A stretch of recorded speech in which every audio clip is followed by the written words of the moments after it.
आप लोगों को पढ़ना था वैद्युत सेलों का संयोग। क्या पढ़ना था? वैद्युत सेलों का संयोग। और ये वैद्युत सेलों का संयोग दिया गया है। अच्छा, ये जो शब्द होता है संयोग।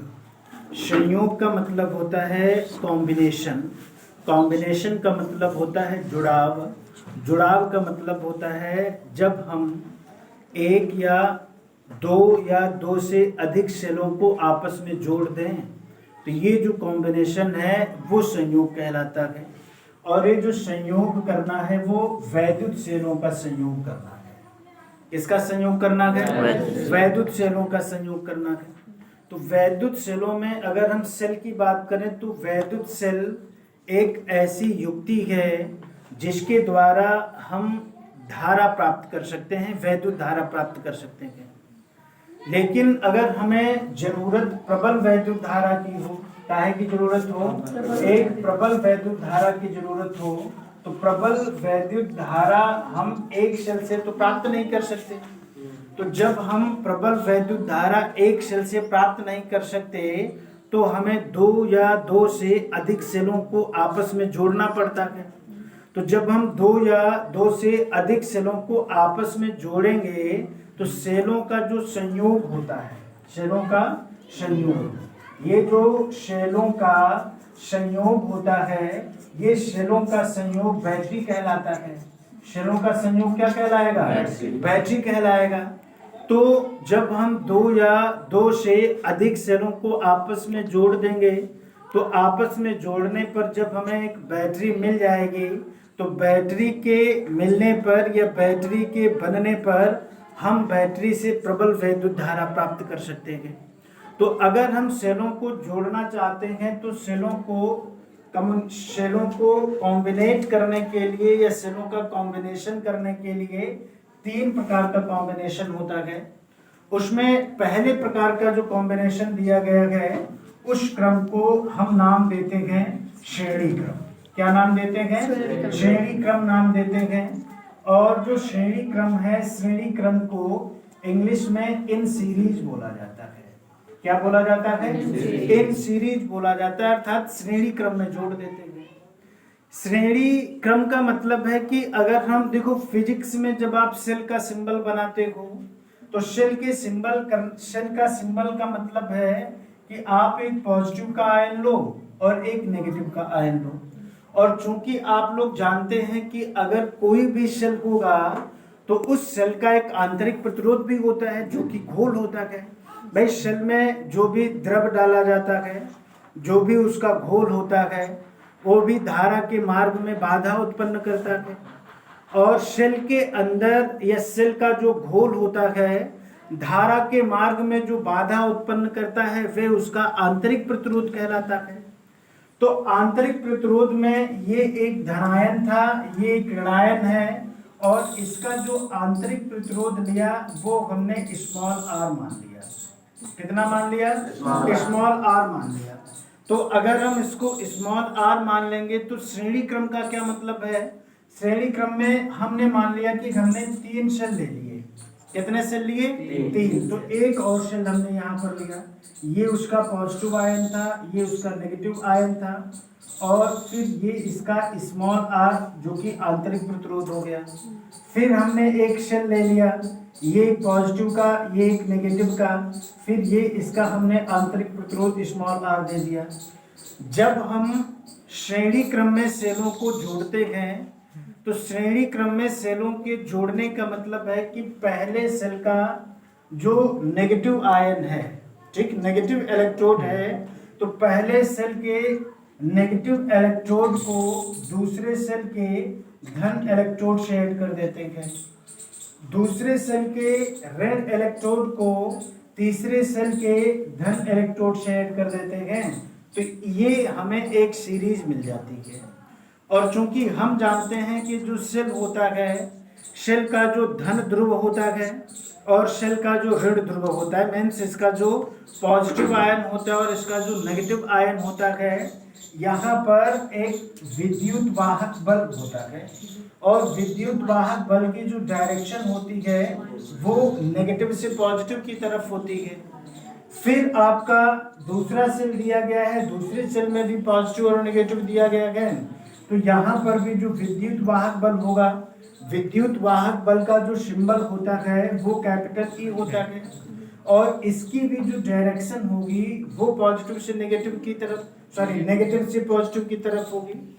फिर जब हम तीसरे सेल की बात करेंगे तो तीसरे सेल का भी जो विद्युत वाहक बल होगा वो भी कैपिटल ई इसका सिंबल होगा और इसकी जो डायरेक्शन होगी वो नेगेटिव से पॉजिटिव की तरफ होगी। फिर हम क्या करेंगे कि जो तीनों सेल हैं, इन तीनों सेलों को तो श्रेणी क्रम में जोड़ लिया। श्रेणी क्रम में जोड़ने के बाद में इनको किसी एक हमने कुंजी से ऐड कर दिया जिसको हम की बोलते हैं, तो ये एक की हो गया, ठीक है।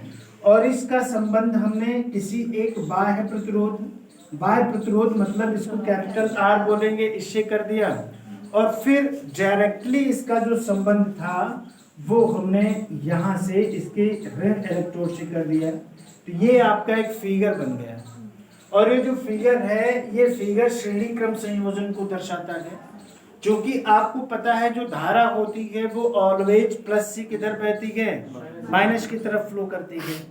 जो कि माइनस से इलेक्ट्रॉन जो निकलते हैं वो निकलकर पॉजिटिव की तरफ जाएगा, इलेक्ट्रॉन इधर माइनस से निकलेगा और माइनस से निकलते हुए किधर जाएगा, प्लस की तरफ जाएगा।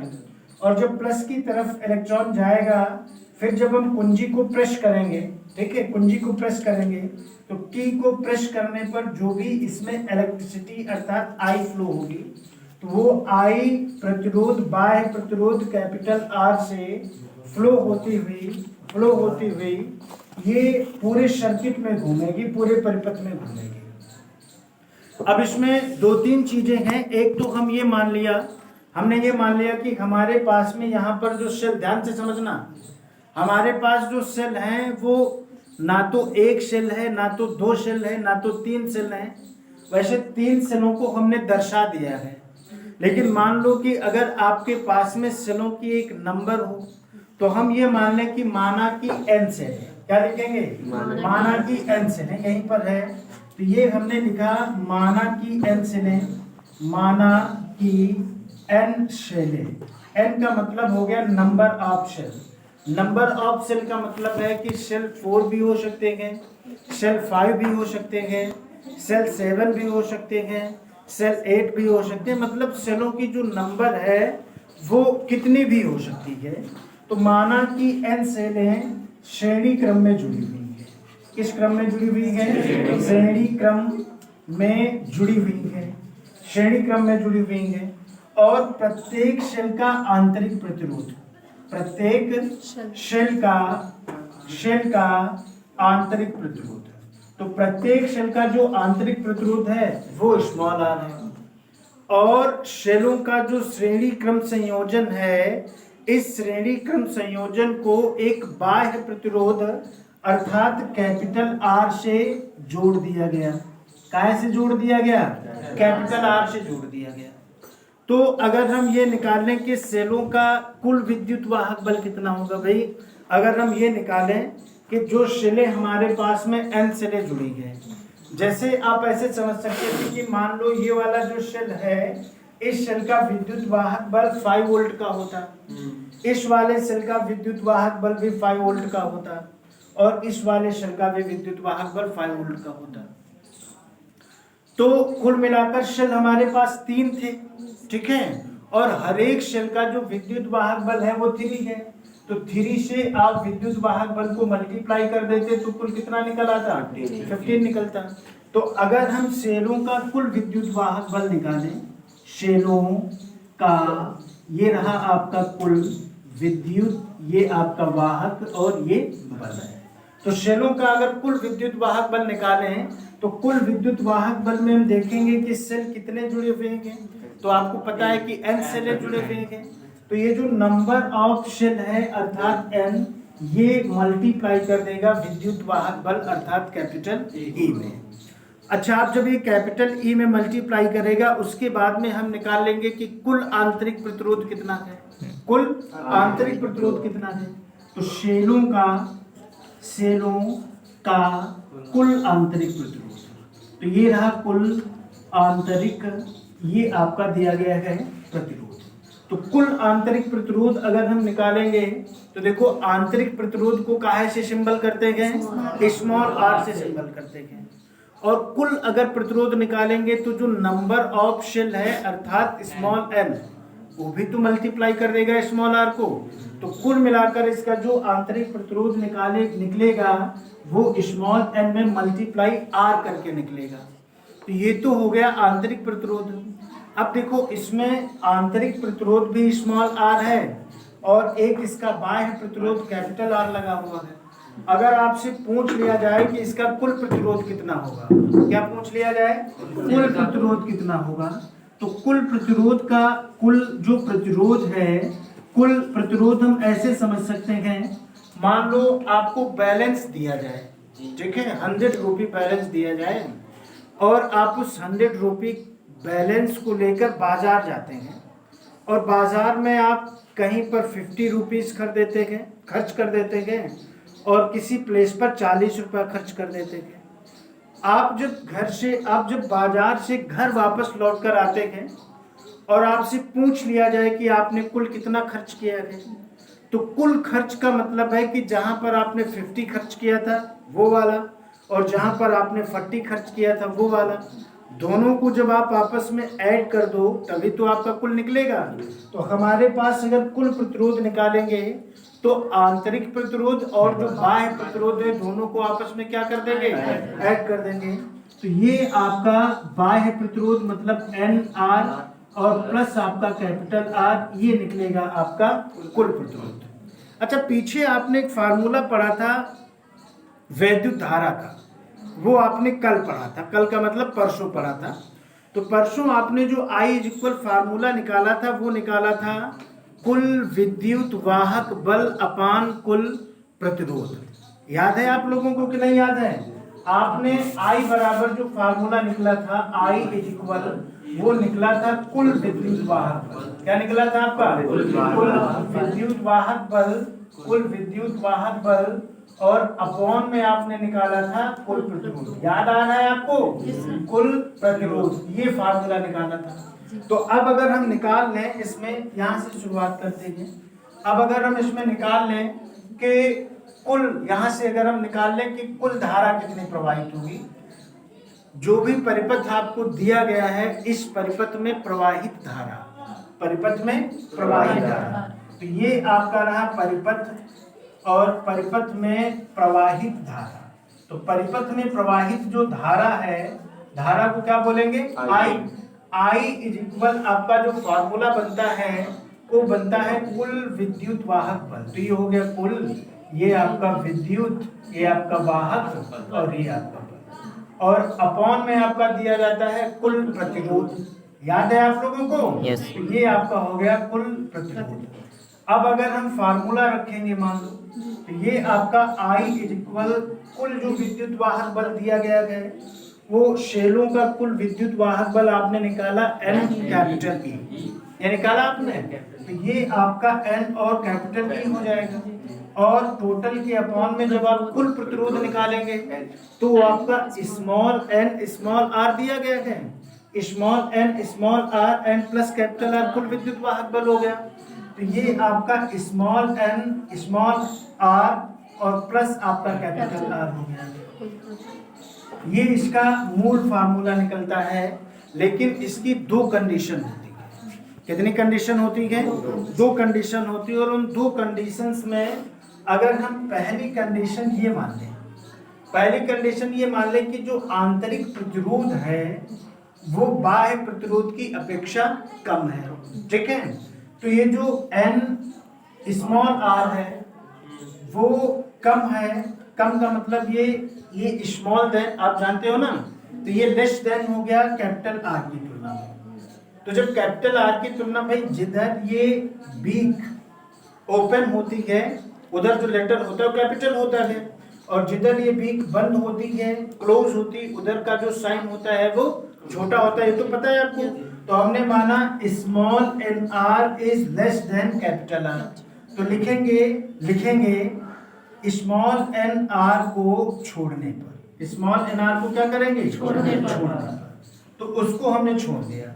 अच्छा, छोड़ देंगे तो फार्मूला आपका बचेगा I is equal n capital E n upon में एन आर तो चला गया, सिर्फ क्या बचा आपका, कैपिटल आर बचा। अब देखो यहाँ पर n का मतलब है नंबर ऑफ सिलार है, n का मतलब क्या आ रहा है, नंबर ऑफ सिलार आ रहे, और अगर नंबर ऑफ सिलार है तो इसका मतलब है कि हमें जितनी धारा एक सेल से मिलेगी उससे n गुनी जो धारा होगी वो हमें सभी सेलों से मिलेगी, मतलब जितने सेल लगाएंगे उतने सेलों से हमें धारा मिलती रहेगी। तो इसका मतलब है कि अगर हम संयोजन करना चाहें तो संयोजन अगर हम श्रेणी क्रम में करना चाहते हैं तो श्रेणी क्रम में संयोजन करने पर अगर सेलों का आंतरिक प्रतिरोध बाह्य प्रतिरोध से कम है तो हमें प्राप्त होने वाली जो धारा होगी वह एक प्रबल धारा होगी, और एक सेल से जितनी धारा प्राप्त होगी उतनी n सेलों से उतनी गुनी हमें प्राप्त होगी। तो इस वाले कंडीशन में सेलों को हम जोड़ सकते हैं। अच्छा, दूसरी कंडीशन क्या है, दूसरी कंडीशन ये है कि अगर हम कैपिटल R को मान लें कि ये लेस है स्मॉल एन आर की तुलना में, तब हम क्या करेंगे कि जो बाह्य प्रतिरोध है, बाह्य प्रतिरोध कैपिटल R को छोड़ देंगे। अब कैपिटल R को हम छोड़ देंगे, कैपिटल R को जब छोड़ेंगे तो फार्मूला आपका दिया गया है I is equal n capital E और अपॉन में एन स्मॉल r। भाई कैपिटल R को तो छोड़ दिया हमने, तो अब देखो n नीचे है और n ऊपर है, ये एक दूसरे को कैंसिल कर देंगे, तो ये I इज इक्वल आपका बचेगा कैपिटल E एन अपॉन में स्मॉल r। अब यहाँ कहीं पर भी n नहीं है, इसका मतलब है कि जितनी धारा इस वाली कंडीशन में अगर बाह्य प्रतिरोध आपका कम पड़ गया, बाह्य प्रतिरोध क्या हुआ, कम पड़ गया, अगर बाह्य प्रतिरोध आपका कम है और आंतरिक प्रतिरोध आपका ज्यादा है तो एक सेल से जितनी धारा आपको मिलेगी 100 सेलों से उतनी ही धारा मिलेगी। अगर आपने इस कंडीशन में 1000 सेल लगा दिए, जैसे मान लो कि एक सेल से धारा हमें 5 वोल्ट की मिल रही है, मान लिया हमने, ठीक है, और इस दूसरी वाली कंडीशन में आपने 500 सेल लगा दिए, तो दूसरी वाली कंडीशन में हमें 5 एम्पियर की ही धारा मिलेगी, ये नहीं कि 5 × 500 को करके तब मिलेगी। तो इस कंडीशन में सेलों को हमें नहीं जोड़ना चाहिए, और पहली वाली कंडीशन में अगर सेलों को जोड़ेंगे तो इससे हमें लाभ मिलेगा, ठीक है, इससे क्या मिलेगा, लाभ मिलेगा, ठीक है।